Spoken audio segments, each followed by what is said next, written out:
ഇന്ന് തന്നെ ഡൗൺലോഡ് ചെയ്യൂ. കാണൂ നിങ്ങളുടെ ഫേവറേറ്റ് ഷോസ്. ആരെങ്കിലുമൊക്കെ വിളിച്ചു പറഞ്ഞ് ഇതുപോലെ ഏതെങ്കിലും ഒരു പാവപ്പെട്ടവനെയൊക്കെ പിടിച്ച് ലോക്കപ്പിൽ തള്ളുമ്പോഴേ അവൻ രോഗിയാണോ, അവൻ ഏത് മാനസികാവസ്ഥയിലാണ് ബഹളം കൂട്ടിയത്, അവന്റെ ജീവിത പ്രശ്നം എന്താണ് എന്നൊക്കെ ഒന്ന് തിരക്കിയിട്ട് വേണം നിങ്ങൾ നിങ്ങളുടെ അഴിഞ്ഞാട്ടം എടുക്കാൻ. ഇല്ലെങ്കിലേ അഴി എണ്ണേണ്ടി വരും. അച്ഛാ,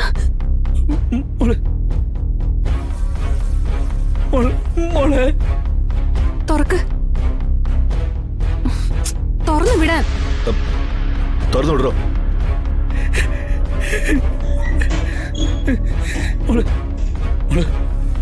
വിഷ്ണു വിഷ്ണു വിഷ്ണു നീ സാറേ മോളെ വിഷ്ണുവിനെ കണ്ടായിരുന്നോ? വിഷ്ണുട്ടൻ വരൂ അച്ഛാ. ഏതൊക്കെ ദിവസം നിങ്ങക്ക് നല്ലതായിട്ട് തോന്നുന്നേ? പാവപ്പെട്ട ഏതെങ്കിലും നിരപരാധികളെ പിടിച്ച് കള്ളന്മാരെന്ന് വരുത്തി റിമാൻഡ് ചെയ്യിക്കുമ്പോഴോ, അതോ ഒരു തെറ്റും ചെയ്യാത്തവരെ കൊണ്ടുവന്ന് ഇതുപോലെ സെല്ലിനകത്തിട്ട് ചുമ്മാ കൂമ്പിനിട്ടിടിക്കുമ്പോഴോ? അല്ല, അത് മാഡം, ഇതൊന്നും ഞാൻ പറയുന്നതല്ല. ദിവസവും രാവിലെ പത്രം എടുത്ത് തുറന്ന് പോലീസിനെ കുറിച്ച് നല്ല വെണ്ടയ്ക്ക വലുപ്പത്തിൽ പറയുന്ന കാര്യങ്ങളാ. പ്രതികാര നടപടിയുടെ ഭാഗമായി ജീപ്പ് തള്ളാൻ സഹായിക്കാത്തതിന്റെ പേരിൽ പാവം പിടിച്ചൊരു പ്രവാസിയെ കള്ളനാക്കി മുദ്രകുത്തി 54 ദിവസം ജയിലിൽ കിടത്തിയിട്ട് ഇപ്പൊ എന്തായി? നഷ്ടപരിഹാരം കൊടുക്കേണ്ടി വന്നില്ലേ? കയ്യിൽ നിന്നും കൊടുക്കണം. സ്വന്തം പോക്കറ്റിൽ നിന്ന് പോകുമ്പോഴേ അതിന്റെ ഒരു ബുദ്ധിമുട്ട് മനസ്സിലാവൂ. എന്നാലേ ഇവിടെ ലോക്കപ്പ് മർദ്ദനങ്ങളും പാവങ്ങളുടെ മേൽ കുതിര കയറുന്ന പരിപാടിയും നിർത്തലാക്കാൻ പറ്റൂ. മാതൃകാ പോലീസ് സ്റ്റേഷൻ എന്ന് ബോർഡ് വെച്ചതുകൊണ്ടായില്ല, മാതൃകാപരമായി കാര്യങ്ങൾ ചെയ്യുക കൂടി വേണം.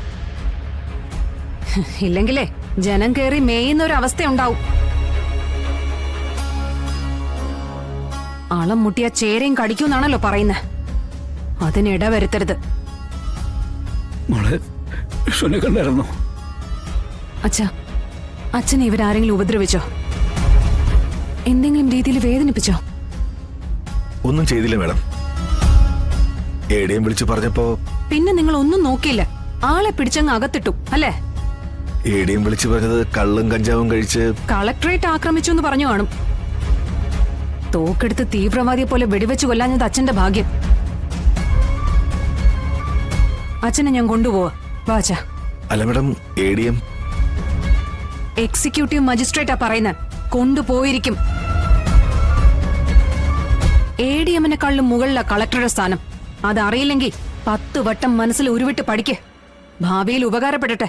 ആരെങ്കിലുമൊക്കെ വിളിച്ചു പറഞ്ഞ് ഇതുപോലെ ഏതെങ്കിലും ഒരു പാവപ്പെട്ടവനെയൊക്കെ പിടിച്ച് ലോക്കപ്പിൽ തള്ളുമ്പോഴേ അവൻ രോഗിയാണോ, അവൻ ഏത് മാനസികാവസ്ഥയിലാണ് ബഹളം കൂട്ടിയത്, അവന്റെ ജീവിത പ്രശ്നം എന്താണ് എന്നൊക്കെ ഒന്ന് തിരക്കിയിട്ട് വേണം നിങ്ങൾ നിങ്ങളുടെ അഴിഞ്ഞാട്ടം എടുക്കാൻ.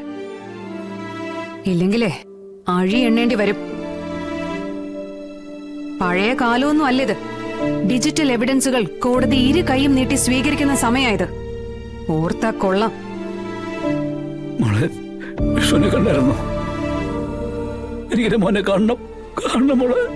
അച്ഛൻ വാ, വിഷ്ണുവിനൊക്കെ ഞാൻ കാണിച്ചു തരാം. കാണിച്ചു തരാം. വാ അച്ഛ.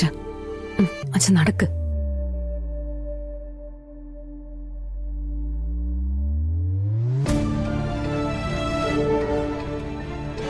എനിക്ക് വിഷ്ണുവിനെ കാണണം മോളെ. വിഷ്ണു വരുവോ? എനിക്ക് അവനെ കാണണം, കണ്ടേ പറ്റൂ. എത്ര നാളാന്നറിയോ പോയിട്ട്? നമുക്ക് വീട്ടിലേക്ക് പോവാം. അവിടെ പപ്പിയും സത്യയും കാത്തിരിക്കുക. അവരെയും കൂട്ടി ഇന്ന് ബീച്ചിൽ പോണം. ഞാൻ വരൂലോ. വിഷ്ണുവിനെ കാണാതെ ഞാൻ വരത്തില്ല. അച്ഛാ നോക്ക്, വിഷ്ണുട്ടൻ വീട്ടിലേക്കല്ലേ വരുന്നേ. നമുക്ക് അവിടെ വെച്ച് കാണാം. അതെ, ഞാൻ അച്ഛനോട് കള്ളം പറയുന്ന എന്തിനാ? വരൂന്ന് പറഞ്ഞ വരും. എന്നാ നമുക്ക് പോയേ. അവൻ വരുമ്പോഴത്തേക്കേ നമുക്ക് അവിടെ ചെല്ലാം. അവനൊരു സർപ്രൈസ് കൊടുക്കുകയും ചെയ്യാം. ഇനി നമ്മൾ വീട്ടിലേക്ക് ചെല്ലുമ്പോ വിഷ്ണുട്ടൻ വന്നില്ലെങ്കിൽ വിഷമിക്കൊന്നും വേണ്ട. ഞാൻ വരുമ്പോ വിഷ്ണുട്ടൻ ഉറപ്പായിട്ടും എന്റെ കൂടെ ഉണ്ടാവും. ഞാനേ വിഷ്ണുട്ടനെ ജോലി സംബന്ധമായി വയനാട് വരെ ഒന്ന് അയച്ചിരിക്കാം. അതുകൊണ്ടാ പറഞ്ഞത് വിഷ്ണുട്ടൻ വരുമെന്ന്. എന്റെ ഒപ്പം ഉണ്ടാവുക. എവിടെ നവാ നമ്മളോട് ചെല്ലുമ്പോഴേ വിഷ്ണുവിടെ ഉണ്ടെങ്കിലോ? വാ എങ്കി വാടോ വാ.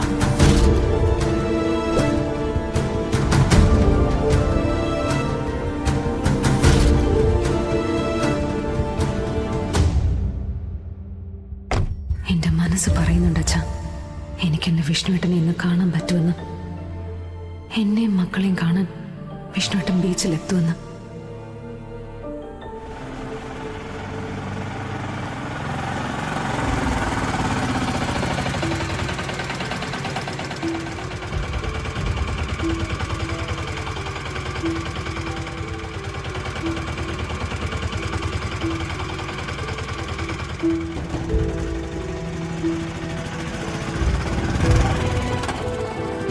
ആ ശാരദാമ്മ വന്നോ?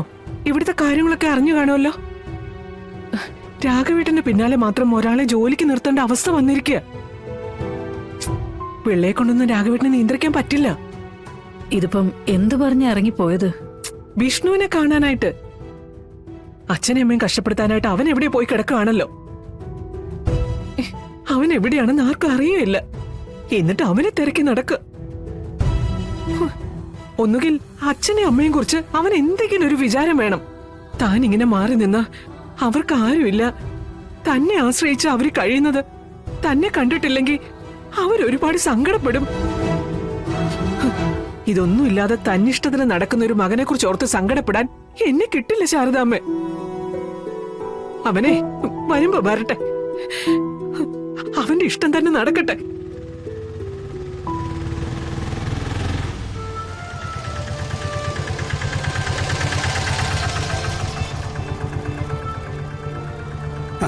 സാറേ എത്ര? 100. ആ ശരി.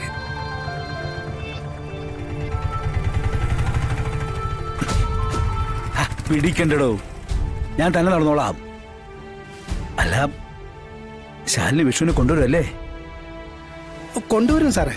അങ്ങനെ പറഞ്ഞല്ലേ നമ്മളെ ഓട്ടോയിൽ കയറ്റി വിട്ടത്. ആ ആ കണ്ടില്ലേ, അന്വേഷിച്ച് നാട് മുഴുവൻ ഓടിയിട്ട് വരുന്ന വഴിയാ. ആ പിള്ളയുടെ ഒരു പാട്. ആ സാറേ. വിഷ്ണു വരും കേട്ടോ, ഇപ്പൊ വരും. ആ